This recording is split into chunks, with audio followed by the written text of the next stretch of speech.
ఒకరోజు ఒక మాస్టారు ట్రైన్ ఎక్కారు. ఆయన సంస్కృతం టీచ్ చేసేవారు. ఆయన చాలా మంచివారు. ప్రతి పిల్లవాడికి మనం సహాయం చేస్తే అది ఖచ్చితంగా మనకు తిరిగి వస్తుంది అని పాఠం నేర్పిస్తూ ఉండేవాడు. అతడు కూడా ఎంతో మందికి ఎన్నో సహాయాలు చేసి చాలా చాలా మంచి పేరు తెచ్చుకున్నాడు. ఆ రోజు అలా వెళ్తూ ఉంటే అతను అన్ని గుర్తు చేసుకుంటూ ఉన్నాడు. అప్పుడు సడన్ గా ఏదో స్టేషన్ వస్తే దిగి వెళ్లి పేపర్ తెచ్చుకుని మళ్ళీ కూర్చొని చదువుకుంటున్నాడు. అందులోగా టికెట్ అంటూ టీసీ వస్తున్నాడు.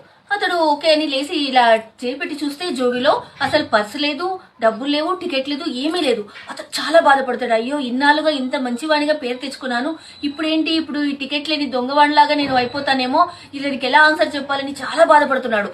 అలాగే అందరి దగ్గర అడుగుతూ మాస్టర్ టికెట్ అన్నాడు.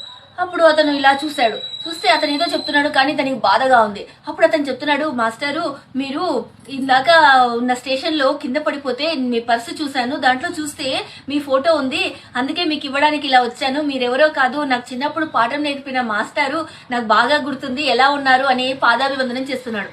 అప్పుడు ఆయనకు చాలా ఆనందం వేసింది. పర్సు దొరికినందుకు కాదు, నేను పాఠాలు చెప్పిన అబ్బాయి ఈ రోజు మంచి ప్రయోజకుడు అయ్యాడు, దీంట్లో జాబ్ చేస్తున్నాడు అని. అప్పుడు అతను చెప్పాడు, మీరు చెప్పిన పాఠము నాకు ఇప్పటికి కూడా గుర్తుంది, ఒకరికి సహాయం చేస్తే అది ఖచ్చితంగా మనకు తిరిగి వస్తుందని, అందుకే నేను వెతుక్కుంటూ వచ్చాను, నేను మీరు చెప్పినవే పాటిస్తూ ఉన్నాను అని. చూసారా, దేవుడు మనం చేసిన సహాయానికి ఖచ్చితంగా మనకు ఫలితం ఖచ్చితంగా